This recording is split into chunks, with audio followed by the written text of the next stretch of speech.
Greetings, true believers, and welcome to the Pull List Podcast. I actually don't know how often this podcast airs right now, but we're working on it. You see, the latter half of 2020 has been all panic and no disco, but we're working on it. I'm your host, Hector Mirai, and Chris Poirier is not with us today because he is, again, at the panic without the disco. But he's going through a lot of big stuff with some church planting things and a huge gaming ministry started. So we're excited for all that he's doing, and we're looking forward to him being back with us after the new year begins. So I hope you can deal with your festive jolly fat man bringing you some information on comics and just saying goodbye 2020 and looking forward to 2021 as we jump in this together. Better put the word out. Get ready for the nerd out. Better put specs on. Better bring next song. So I'm going to go over some things, some news, some comics, some of your thoughts, and all of this and more on this final pull list of 2020. Now, there's been a lot of news since the beginning of October. The last time we assembled to do pull listy things was LTN Con Online, and that was a wonderful experience. But that was the first week of October, and the world has moved a lot, especially in the realm of comic book news. And so I can't cover it like all. That's 4 podcasts. Here's a couple things I want to just mention, and I think we've said this like 43 times this year. DC Comics has imploded on itself once again. People have been fired, people are being shifted around, people are being laid off. The future is uncertain, and things look sketchy and scary, but they still have Batman. So there's that. I'm not saying this is the time to invest stock in good old Detective Comics, but you might want to enjoy your books while you can. Some other things, WandaVision has been postponed. We're going to get that later than initially anticipated. You know, they put some new dates and stuff on Black Widow, but I'm also not putting my money on that. But one thing I will say is that Wonder Woman 1984 has been slated to drop in theaters and on HBO Max on December 25th, Christmas Day. And if you saw the announcement for it, they were throwing some shade on Disney Plus by saying it won't cost you extra if you already have our service. So take that, Mickey. I'm excited to actually finally see Wonder Woman. So that's going to be a dope experience. The fact that I can watch it in my jammies while sipping my coffee that morning without actually having to get out of bed. Well, I'll have to get out of bed because I don't have a TV in my bedroom, but you don't need to know that. But my kids are going to be pumped to actually get to watch Wonder Woman. And if I have the ability whatsoever to actually make it to a theater to watch this in theaters, I will do so. Deadpool is going to move forward with a 3rd installment with Disney pushing forward. So I thought those were some cool little plugs and bits of information, as I can't possibly cram in 6 and 7 weeks worth of comic book news.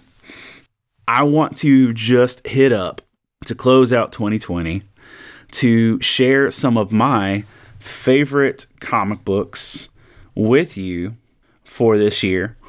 And, you know, I've got strong opinions. Before I do that, I actually want to jump in and share some of y'all's opinions, thoughts, and feelings on what were the top 10 best comic books, and that's individual stories or whole arcs, for the year 2020.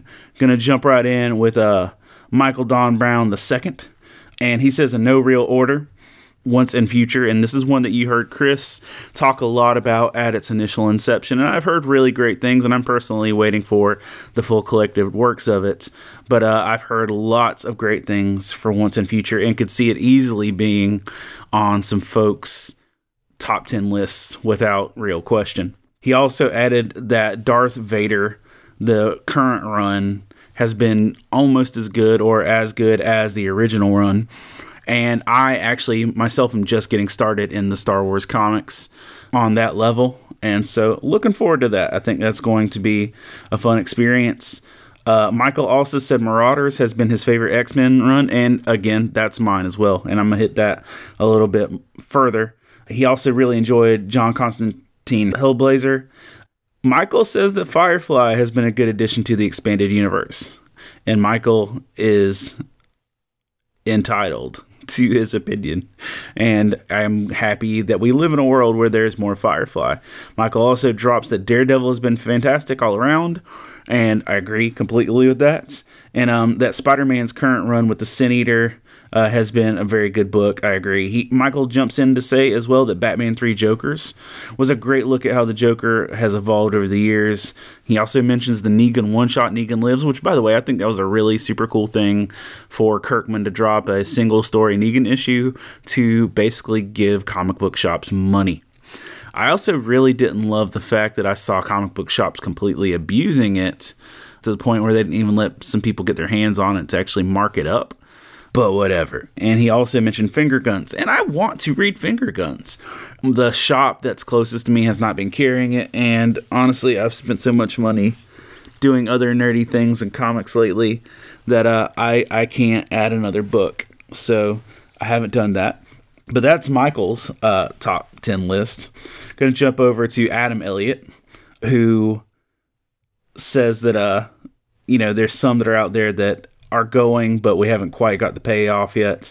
Join the Future with Aftershock is one that he says that but he thinks it was a good start, but he doesn't think we'll see the actual second arc. The Resistance from AWA, he says what he actually wants during a pandemic. I'm with you. The Last God from DC, it's been a good ride and with its dark lessons, and that's one of those that I'm actually waiting for the end as well.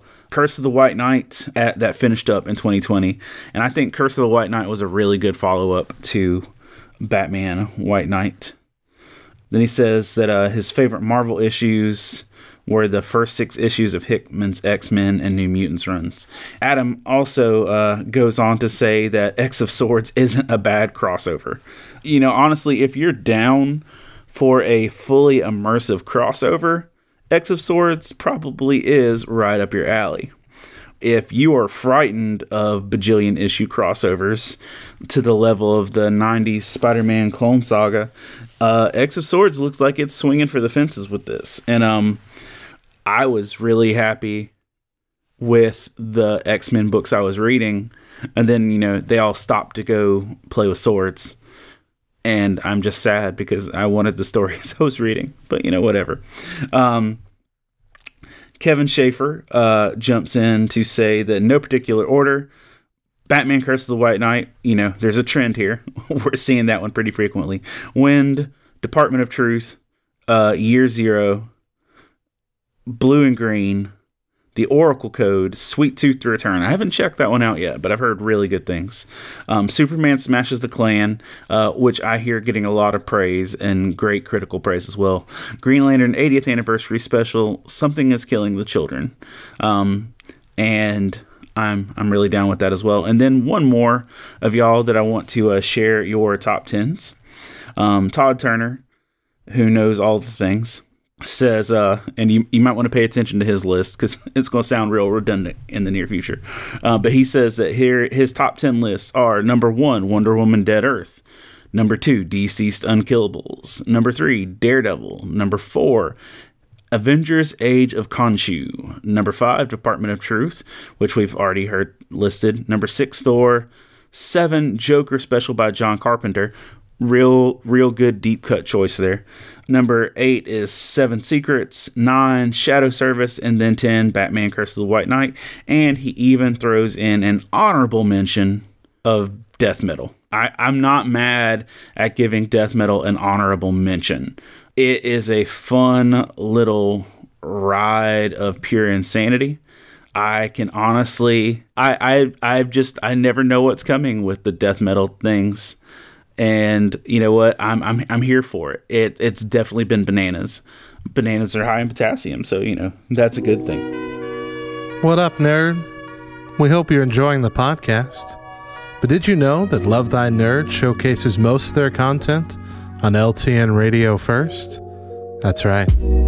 Check the schedule and listen to most of our shows before they're available here over at ltnonair.com. And while you're streaming, you'll also hear the best mix of Christian rock, rap, pop, and indie. and even some content made exclusively for our radio listeners. Stream directly from ltnonair.com or download the Live 365 app and favorite LTN Radio. And let us become your new daily soundtrack.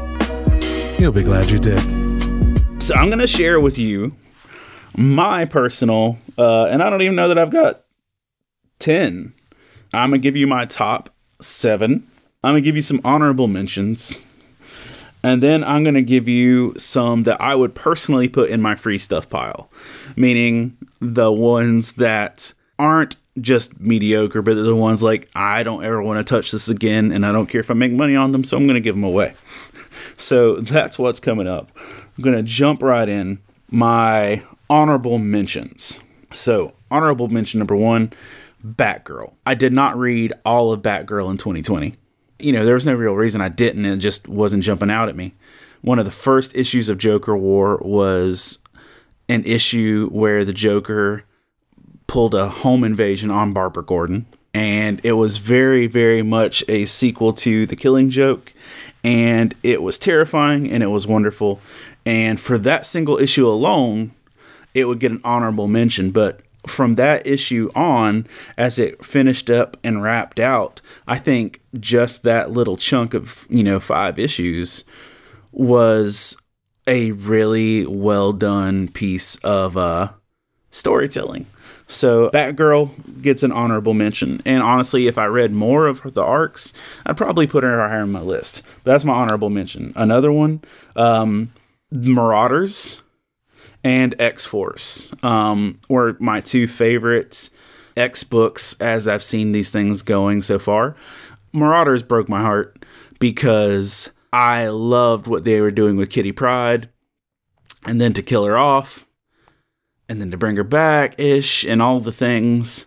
But there was I felt like it was 12 years between killing Kitty Pryde off and bringing her back. And it was only it was a long time, but it wasn't a year. But that's one of those things. I felt like they deflated themselves with that. And I feel like X-Force has been all over the place. And I feel like I just need a little more consistency to be this is a super dope book. But I'm going to give it an honorable mention. On a solo shot, the Dark Multiverse, Hush. I love me some Hush. Hush is one of my favorite villains. And to tell a story where Thomas Elliot is the protagonist of Gotham. And, you still got Jason and Tim and all the other wonderful things that exist. It was a fun story arc, and I would read books that took place in that dark multiverse. So I think that was good. And also I'm going to give an honorable mention to Red Hood. I am a Red Hood fanboy, so I, am containing myself not to just, give it all the praise. But I feel like it ended well.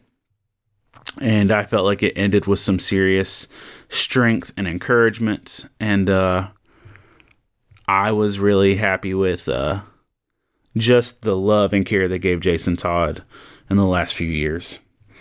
So those are my honorable mentions. And I'm going to go ahead and jump into my favorite books of 2020. And just to say that they have been a good ride, and for them to be on this list, I have to feel like they actually delivered well. So I'm going to go ahead and say my favorite book of 2020 is Wonder Woman Dead Earth. I picked it up simply because the dude at one of my local comic book shops didn't get any of his new books in and didn't bother to, post or tell the world about that. So I rolled in wanting to support my local comic book shops. And this dude is 40 minutes away from my house is the closest shop. So I didn't want to drive there and not actually buy anything. So I just picked up all 4 issues of Wonder Woman Dead Earth. And it was freaking amazing. It's dark, it's gritty, it's beautiful. Wonder Woman in the middle of a post-apocalyptic scenario, last superhero living. just going through these emotional and spiritual traumas. And plus, there's a moment where you get her running the lasso of truth through Superman's spinal column and whipping it around like a indestructible chain whip, like something out of Dark Souls. It was amazing. So, it's only 4 issues. I will gladly buy a hardback of that and keep it in my car just so I can talk to people about it. But Wonder Woman Dead Earth is absolutely the best all-around comprehensive story that I picked up in 2020. On a similar note, Daredevil is going to be my next on that list. It's probably like my number 2 for the year. Daredevil just stays consistent across the board. He stays consistent as, personally, I think the story that Marvel has curated the best. Chris had mentioned before Zdarsky even took over that he had a lot of faith in Zdarsky, and I fully see why. This dude has handled this property with poise and excellence and channeled the voice of this character like few other people have handled a character with such consistency. So I am fully convinced anything that Chip Zdarsky does with Matt Murdock attached to it will be handled supremely well. This story arc has given us confrontations with Spider-Man. The story arc has given us Kingpin and Daredevil beating down a whole rogues gallery outside of a church in the middle of Hell's Kitchen burning down. It's beautiful stuff. There's Matt coming back to terms with being Daredevil. You've got Matt having an extramarital affair with a married woman and dealing with the guilt of it. I mean, there's just a lot of good things. And I really feel like Daredevil has just stayed so consistent that it would have to do some serious tanking for me to even second guess it. And one of the things that I like most about this is that with the current arc of Matt before the Supreme Court, not before the Supreme Court, sorry, Matt before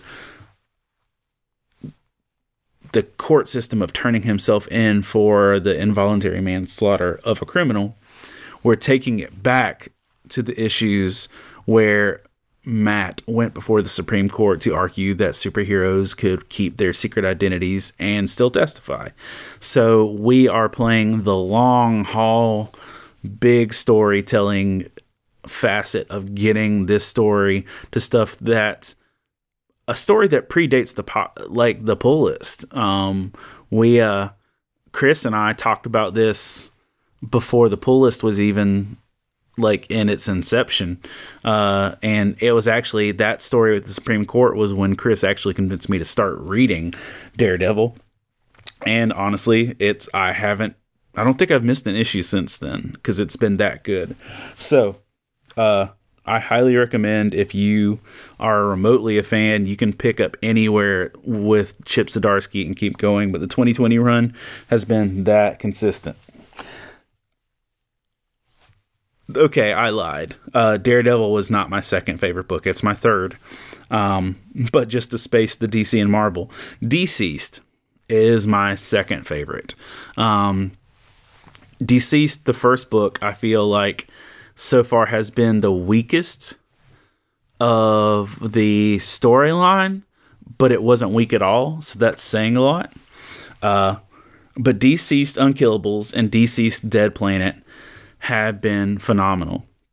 Deceased Unkillables giving us a story that actually focused on Jason Todd and a rogue band of villains, and gave us Cassandra Cain and Mary Marvel and Jim Gordon, and just, when all the other A-listers were gone, we got a B-list story that I thought was phenomenal. So Deceased Unkillables, mwah. Rolling into Dead Planet at the idea of trying to find a cure and the heroes returning. It's been great. It's been gritty. and Constantine just pulled some shenanigans in one of the recent issues that I'll leave out because this actually would be spoilers. But these books, man, have been such consistent, great storytelling. And I love the fact that I can be surprised, that I can be caught off guard, that I can feel like a 12-year-old kid reading DC's Unkillables or DC's Dead Planet because I don't see it coming. And if a story's not predictable, you've earned my money.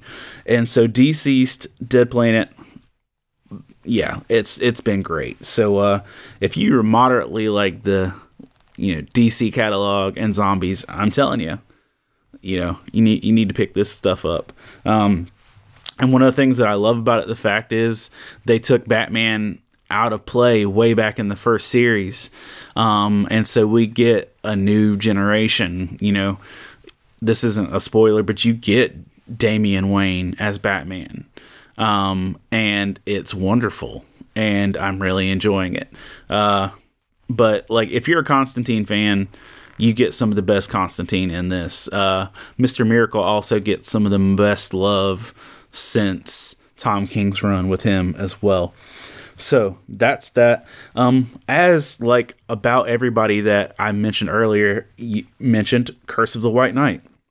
Curse of the White Knight is a wonderful sequel to the Batman White Knight storyline.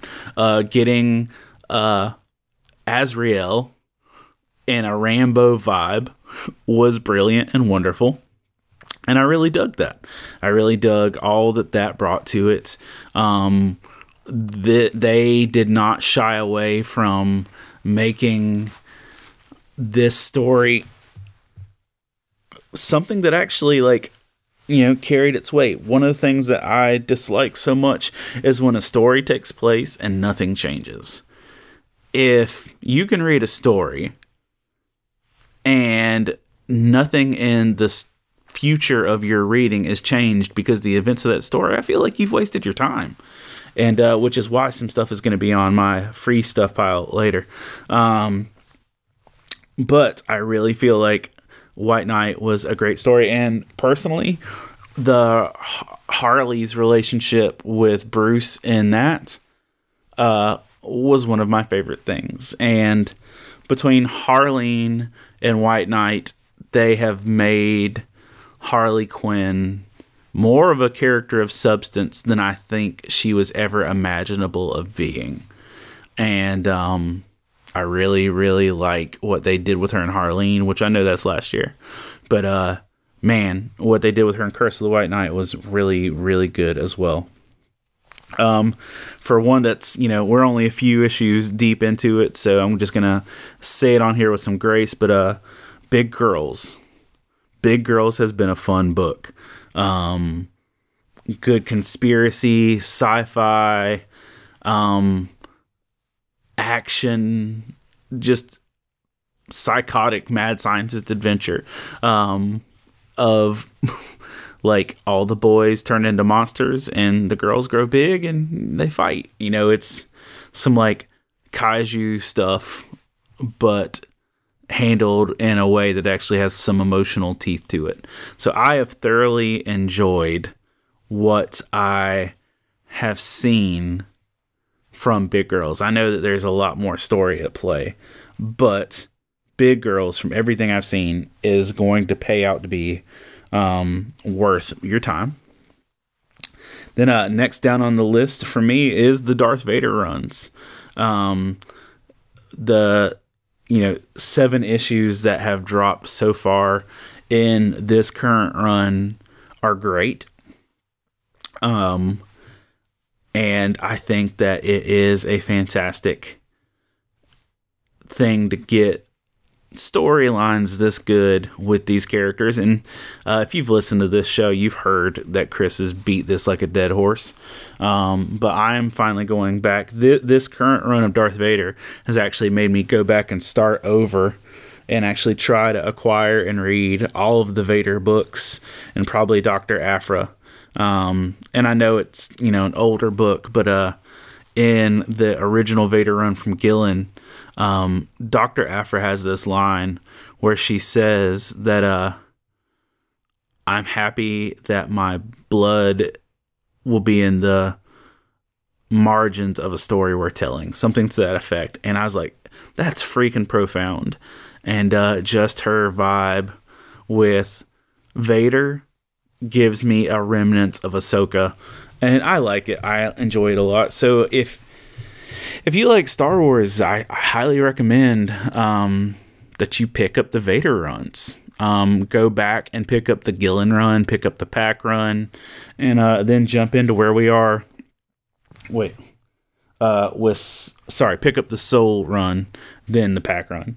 I highly recommend the Vader books. They're impressive, and like I feel like the comics with Vader are doing for Vader what Clone Wars did for Anakin. So if you want to appreciate the character more and the depth of everything with that, I highly recommend it.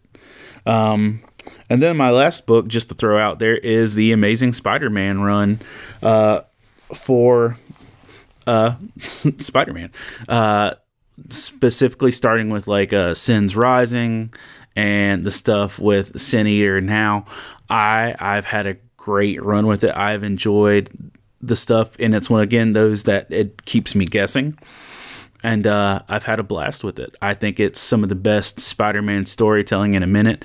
I know for a while there we got like neck deep in Carnage and Venom stuff, and I think we beat those horses to way beyond death.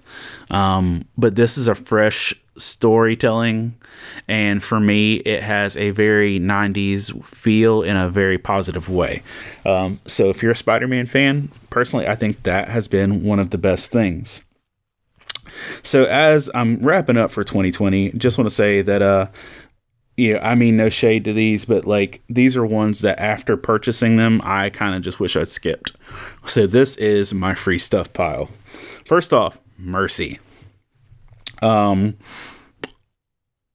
We said this from issue 1, and I think we repeated it every issue we got. It's just like we didn't feel like it was going anywhere, and when it finally went somewhere, I don't know that I cared. And it's the story of a parasitic Victorian noir goth lady with an alien parasite that takes in an orphan who thinks she's an angel. It honestly feels like something that would make better TV than a comic. Like some Showtime answer to Bly Manor or Hill House, but straight up, I felt like I wasted my money with Mercy, and I know there's a sequel coming as well. And, I might sit in a library and read the sequel, but I'm done on the financial end with that one. On the note of the Three Jokers, like it's I'm not going to say it's in my free stuff pile, but I feel it's that thing of I don't feel like we gained anything. I thought it was a cool introspective into the Joker's personality. But, like, it felt like there's all these other stories happening in the DC universe right now that actually have weight. And, what we're dealing with Jason Todd in the storyline of his own book. And the Three Jokers, to me, kind of felt like some grown-ups were having a conversation talking about the rest of the DC universe, and someone said, hey, well, this would be cool, and like interrupted the conversation, and then they pitched their idea, and the grown-ups just kind of look at each other and go back to having the conversation they were having. Like Three Jokers was like someone piped in, threw out a nifty idea, and then it went away. It was well done. Artwork was beautiful. Storytelling was fun. But I just felt like it didn't accomplish anything. It didn't move anything forward. And so the hype of it and the potential, that's the thing. Jason's my boy, and if you got to treat my boy better. I don't mind him getting beaten to death or anything like that. I just, write him well. For me, I really feel like all of the X of Swords books are probably great together. But I'm not buying all of the X of Swords books. I was only buying X-Force and Marauders to begin with, after we got early into the X-Men run. Once they started doing that giant size thing, where there are all these giant size books, I think I was officially done after that. And I think after Giant Size Nightcrawler, I was done buying X-Men. And so I've just been reading Marauders and X-Force. And picking up X-Force and Marauders with the X of Swords tie-ins without all the other books is just confusing and not worth my time or effort with that. So I'm going to put X of Swords in there just because I am not willing to commit to the full crossover. And I think you really, really have to do that. So if you want that deep apocalyptic crossover, this is your jam.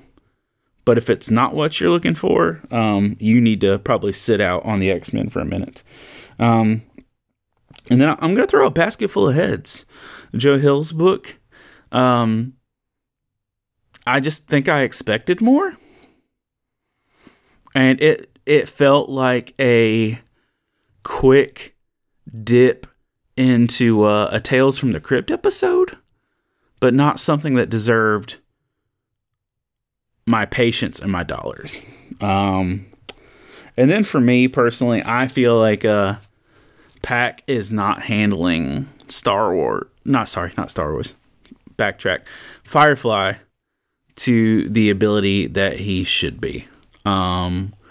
And I wanted more from the Firefly book series. I had so high hopes seeing where Firefly was going and what it was going to be doing. And, to be at the point in life where I would willingly walk away from Firefly Entertainment is discouraging. But that's where I was. So I'm going to put that on my stuff, because I stopped reading it once we got into the whole war thing of, starting the war over again. I was just like, I can't do it. I know a lot of people are enjoying it, even as, we previously said, because my opinion's not the only opinion.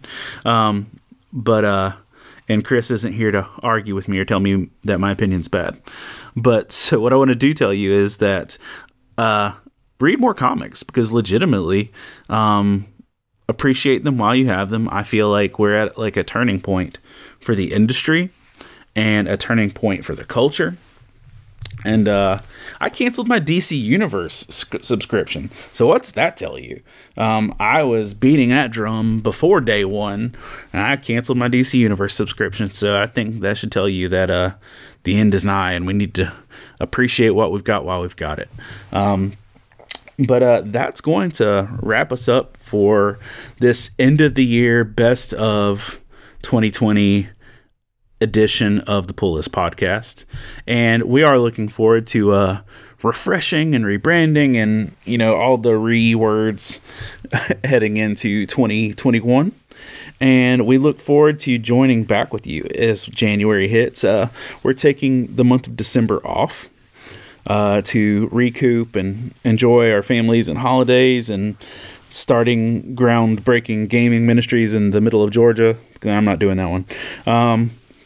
But we're taking the month of December off.